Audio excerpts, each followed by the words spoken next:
Hi everyone. Our topic is about exception handling and coroutines. So what is an exception? It is a hardware detector runtime error or unusual condition detected by software. Which are the examples of exception? They are arithmetic overflow, end of file on input, wrong type for input data, user defined conditions not necessarily erase. Generally, we need the language to unwind the stack when exceptions happen. Basically, there are three options. Invent a value that can be used by caller when the real one can be returned. Then next is return an explicit status value to caller which must be inspected after every call. Then next is rely on the caller to pass a closure for error handling. So what is an exception handler? It is a code executed when exception occurs. It may need a different handler for each type of exception. Why design in exception handling facilities allow user to explicitly handle errors in a uniform manner, and it allows user to handle errors without having to check these conditions. It explicitly in the program everywhere that might occur. Examples are try in C++. If the exception is not handled in the calling routine, it is handed back up the dynamic chain. If not handled in the main routine, then a predefined outermost handler usually just kills the program. There are usually three goals. Compensate if possible in order to continue execution, declare a local handler to clean up local resources, and then re-raise execution in order to pass along up the chain where hopefully recovery can happen. Print some sort of error if recovery is not possible. In C++ or Lisp all are programmer defined. In PHP, set error handler can be used to turn semantic errors into ordinary exceptions. In Ada, exception is a built-in type and so you can easily make your own.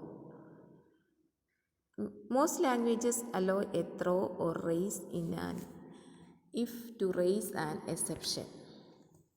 Next is coroutines. What do you mean by coroutines? Coroutines are execution contexts that exist concurrently but that execute one at a time and that transfer control to each other explicitly by name. Coroutines can be used to implement iterators threads because they are concurrent, that is simultaneously started but not completed.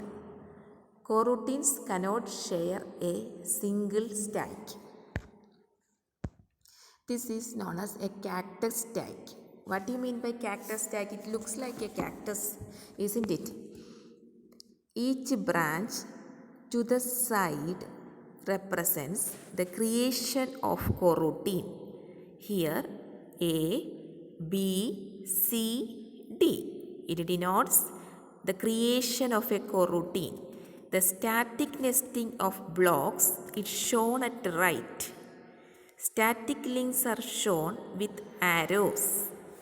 Dynamic links are indicated simply by vertical arrangement. Each routine has been called one above it. Coroutine B, for example, was created by the main program M. B in turn called subroutine S and created coroutine D. Okay. Each branch of the stack contains the frames of a separate coroutine. Dynamic chain of a given coroutine ends in the block in which the coroutine begins execution.